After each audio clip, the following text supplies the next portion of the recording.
هل يستويان مثلا أفلا تذكرون صدق الله العظيم. کل ذکر تھا کافروں کا جو آخرت میں سراسر خسارے میں، اور آج ذکر ہے ان لوگوں کا جو اہل جنت ہے. فرمایا ان الذین آمنوا، بے شک وہ لوگ جو اللہ پر، جناب رسول اللہ صلی اللہ علیہ وسلم کی رسالت پر یقیناً ایمان لا چکے ہیں.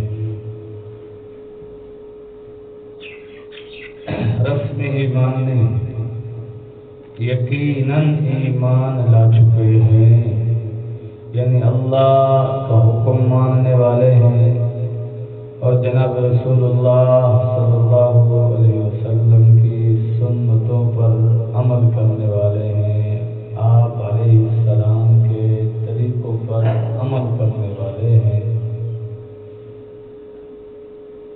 وعملوا الصالحات، اور نیک اعمال کرتے ہیں.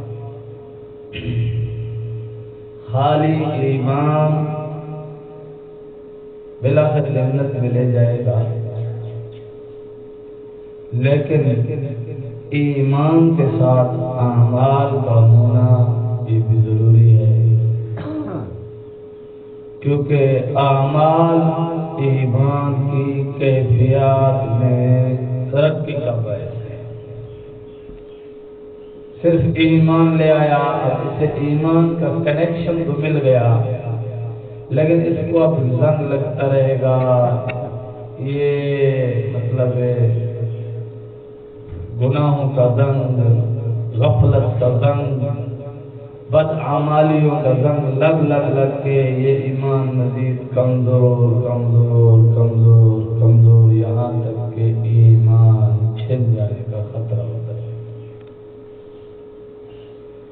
ایمان لے آیا اور اس کے بعد وعمل الصالحات، اعمال صالحہ کی ایمان کو پالش ہو گئی. نماز پڑھ رہا ہے، قرآن کریم کی تلاوت کر رہا ہے، صدقہ خیرات کر رہا ہے، زکوٰۃ عشر فطرانہ ادا کر رہا ہے، اللہ کے پاک نام پر مال خرچ کر رہا ہے، اور اللہ کے دین کی سربلندی کے لیے پسینہ بہا رہا ہے. جہاں خون بہانے کی ضرورت ہے خون بہا رہا ہے. تو یہ سارے اعمال صالحہ ایمان کی کیفیات میں ترقی کا باعث ہے. جس طرح اعمال بد ایمان کی کیفیات میں تنزلی کا باعث ہے، ایمان کے کمزور تر کمزور ہو جانے کی، یہاں تک کہ ایمان کا جو مادہ ہے یہ ختم ہو جانے کا ڈر بھی ہے، کیونکہ بد اعمالیاں اور برے اعمال آہستہ آہستہ انسان کو کفر تک لے جا سکتے ہیں. تو اس لیے فرمایا کہ اعمال صالحہ کرو، اور اعمال صالحہ کرنے کے بعد انسان کی طبیعت ہے کہ اپنے آپ کو بہتر سمجھنے لگ جاتا ہے، اعلیٰ سمجھنے لگ جاتا ہے، افضل سمجھنے لگ جاتا ہے. تو اس کا یہاں علاج فرمایا وَأَقْبَتُوا إِلَىٰ رَبِّهِمْ، اور اپنے رب کے سامنے عاجزی اختیار کرنے والے. عبادات کر لی، اعمال صالحہ کر لیے، اب اپنے اعمال صالحہ پر اس کے اندر بڑھائی نہیں آتی بلکہ عجز و انکساری پیدا ہوتی ہے، اور یہ قبولیت کی نشانی ہے. جب انسان اعمال صالحہ کرتا ہے اور اس کے اندر رجوع اللہ پیدا ہو جاتا ہے، عجز و انکساری پیدا ہو جاتی ہے. عجز انکساری کا تعلق حقیقتاً دل کے ساتھ ہے. زبان کے ساتھ جو لوگ کہہ رہے تھے نا حضرت بندہ عاجز عاجز کرتا ہے اور بڑی دھواں دھار اس کے بعد تقریر جھاڑ دیتا ہے، یہ عاجز نہیں ہے۔ اگر یہ عاجز ہے تو پھر یہ نفس شیطان کے سامنے عاجز ہے، رب کریم کے سامنے عاجز نہیں ہے۔ پروردگار کے سامنے یہ عاجز ہوتا تو پھر اسے اپنی عبادات میں عیب نظر آتا۔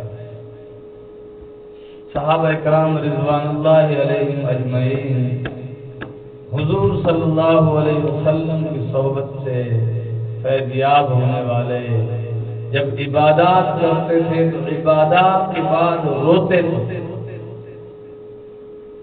حضرت علی المرتضیٰ رضی اللہ عنہ کے متعلق آتا ہے کہ آپ مسجد کے باہر کھڑے رہتے تھے، جب کوئی مسلمان مسجد میں داخل ہوتا تو آپ رضی اللہ عنہ اس کے ساتھ مسجد میں داخل ہوتے۔ کسی نے پوچھا حضرت کیوں باہر کھڑے رہتے ہو اور کوئی آتا ہے پھر اس کے ساتھ؟ فرماتے تھے مجھے ڈر لگتا ہے کہ مولا کریم مجھے اپنے گھر سے نکال نہ دے، میں اپنے رب سے اپنے مولا سے ڈرتا ہوں۔ پھر جب کوئی مسلمان آتا ہے وہ نیک بندہ ہوتا ہے، میں اس کے پیچھے پیچھے مسجد میں آ جاتا ہوں کہ اللہ کریم اس کے طفیل مجھے مسجد سے نہیں نکالیں گے۔ حالانکہ حضرت علی المرتضیٰ رضی اللہ عنہ وہ عظیم شخصیت ہیں جنہیں شیر خدا کہا گیا، جنہیں جناب رسالت مآب صلی اللہ علیہ وسلم نے علم کا دروازہ کہا، جنہیں جناب رسالت مآب صلی اللہ علیہ وسلم نے فرمایا میں علی سے ہوں، علی مجھ سے ہے۔ ایسا عظیم شان صحابی جو علم کا باپ، علم کا دروازہ کہا گیا ہے، اور جس کے متعلق حضور نے فرمایا میں علی سے ہوں، علی مجھ سے ہے۔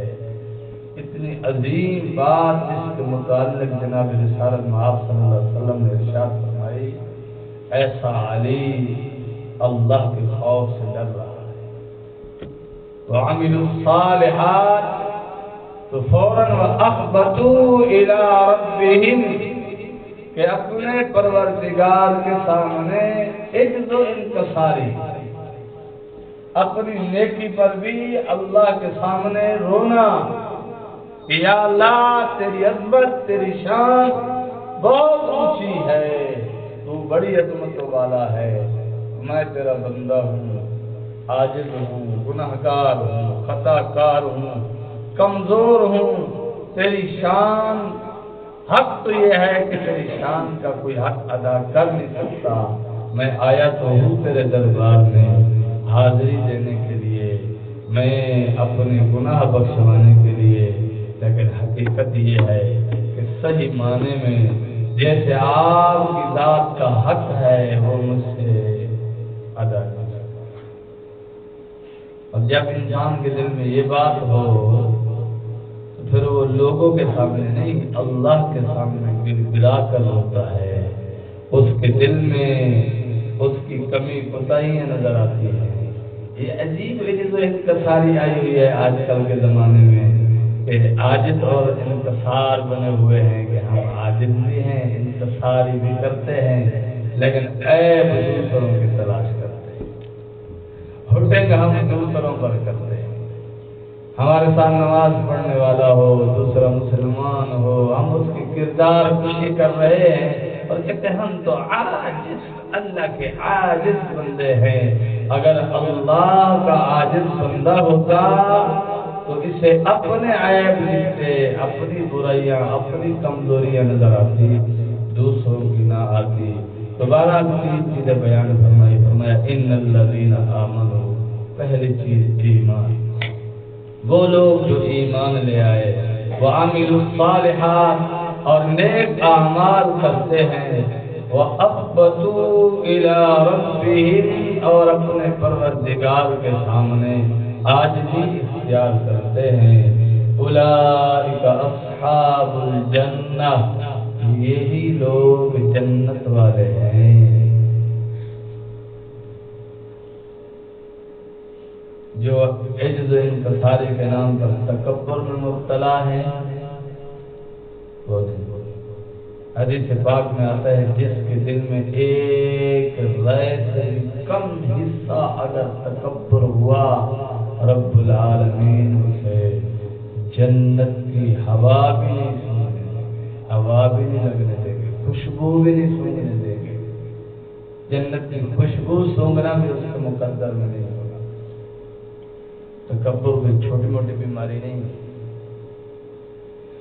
بہرحال فرمایا اولئک اصحاب الجنہ، یہی جنت والے لوگ ہیں، ہم فیہا خالدون، اور جنت میں ہمیشہ ہمیشہ رہیں گے۔ جو جنت میں داخل ہوگا وہ جنت سے نکالا نہیں جائے گا، اور جنت ایسی عالیشان جگہ ہے کہ جہاں طرح طرح کی نعمتیں میسر ہوں گی، وہاں نہ بیماری ہوگی،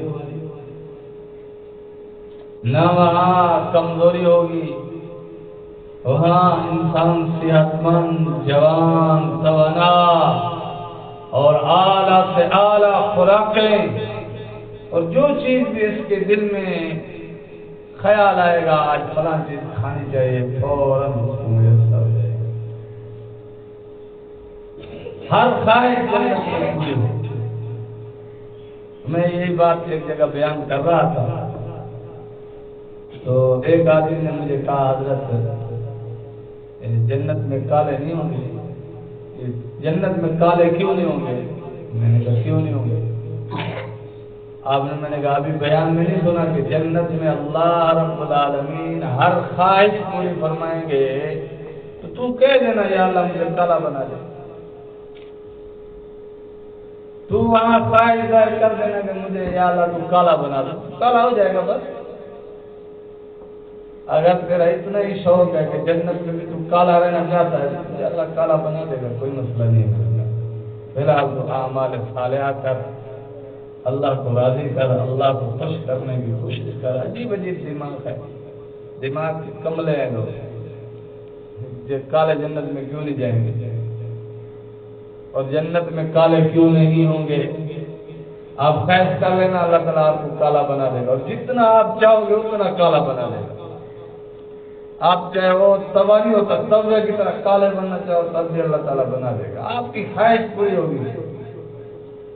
اور جو باذوق لوگ ہوں گے، کامل اکمل عقل والے، اچھی سوچ بوجھ والے، ان کے دماغوں میں یہ بات نہیں آتی، پتہ نہیں ان کے دماغ میں کیسے بات آ جاتی کہ جنت میں کالے کیوں نہیں ہوتے۔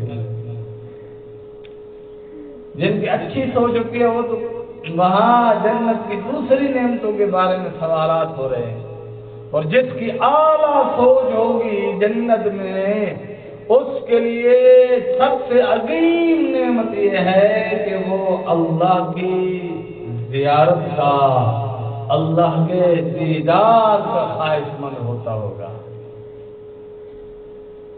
ایمان والوں کو کل قیامت کے دن رب العالمین اپنا دیدار کروائیں گے، اور جنت کی سب سے عظیم نعمت یہ ہے، سب سے بڑی اور عالی شان نعمت جنت میں یہ ہے، اور وہاں بھی علماء کی بڑی شان ہے۔ جب دیدار کر لیں گے اللہ فرمائیں گے میرے بندو اور آپ کو کیا چاہیے؟ کہیں گے یا بارش اللہ اور کیا چاہیے؟ آپ کے دیدار کے بعد بھی کچھ ہو سکتی ہے۔ اللہ فرمائیں گے جاؤ علماء سے پوچھو، تو ہر کوئی اپنے اپنے علماء سے پوچھے گا۔ ایسا نہیں ہے کہ بہاولپور والا کراچی والے مولوی سے پوچھ رہا ہوگا، آپ تو چکر چلاتے ہیں نا، مسئلہ پوچھنا ہوگا آپ کراچی والے مولوی کو سنی پڑے ہیں، جگہ تھوڑے کرتوت واقف ہے وہ نہیں جاتا، جگہ تھوڑے معاشرے کا حصہ ہے، وجہ بدماشن وجہ خباثن بدماش ہیں، کالے کتے کو جان دے جن دے نہ بندے انہیں پتہ ہے کتنے ہو جائے دوسرا ولی اللہ کے تو تو بہرحال جب وہ اہل جنت علماء کرام کے پاس آئیں گے تو علماء کرام انہیں بتائیں گے بھائی اللہ کی رضامندی کا پروانہ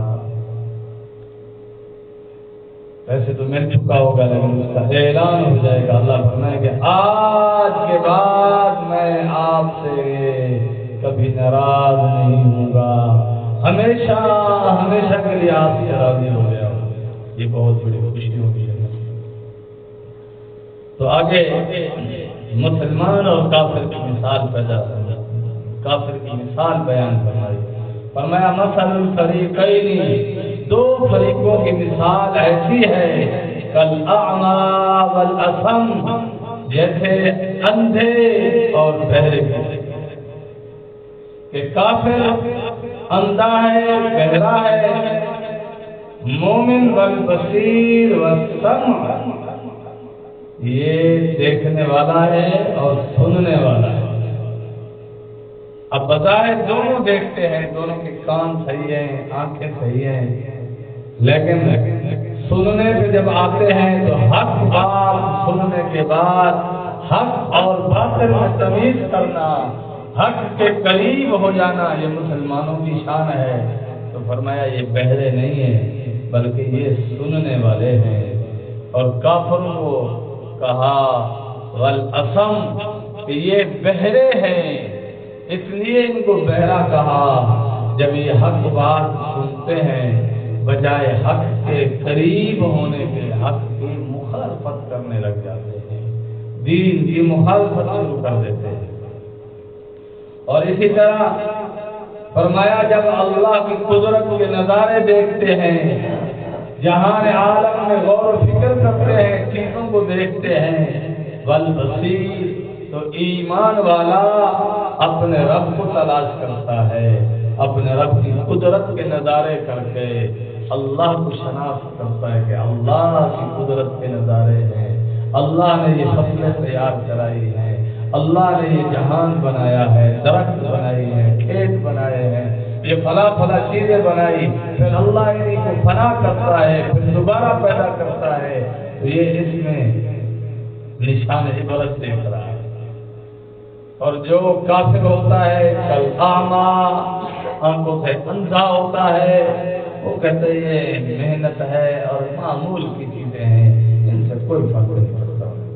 حل یستویان مثلا, فرمایا کیا گنگا بہرا اندھا اور دیکھنے والا سننے والا بولنے والا برابر ہو سکتے ہیں؟ آپ سے سوال کیا اللہ حل یستویان مثلا, کیا یہ برابر ہیں؟ اگر آپ کہتے ہیں برابر ہیں تو پھر آپ بھی اندھے گنگے بہرے. اگر آپ کو سمجھ آتی ہے کہ جو قرآن سننے کے بعد دنیا کی زندگی میں اللہ کو راضی کر رہے ہیں وہ اور جو نافرمانی کر رہے ہیں وہ برابر نہیں ہے, تو پھر آپ کی عقل سلیم ہے, آپ کی آنکھ بھی صحیح ہے, آپ کے کان بھی صحیح ہے, آپ کی زبان بھی صحیح ہے. افلا تذکرون, فرمایا تم غور و فکر کیوں نہیں کرتے؟ جہان عالم کی چیزیں دیکھ کر مسلمان اور کافروں کے درمیان فرق کیوں نہیں کرتے؟ دن اور رات کا فرق کیوں نہیں کرتے؟ حق اور باطل کا فرق کیوں نہیں کرتے؟ اچھائی اور برائی کا فرق کیوں نہیں کرتے؟ ان چیزوں پر کیوں آپ کی عقل ہو جاتی ہے؟ غور و فکر کیوں نہیں کرتے؟ اللہ نے آپ سے اور مجھ سے گلہ کیا ہے, اس لیے ہمیں غور اور فکر کرنا چاہیے. جس طرح رات اور دن کا فرق ہم جانتے ہیں, اسی طرح حق اور باطل کا فرق جاننا چاہیے, اچھائی اور برائی کا فرق جاننا چاہیے, گناہ اور نیکی کا فرق جاننا چاہیے, پھر نیکی کے راستے پر چلنا چاہیے. اللہ سے دعا ہے کہ رب العالمین ہم سب کو عمل کی توفیق عطا فرمائے. وآخر دعوانا الحمدللہ.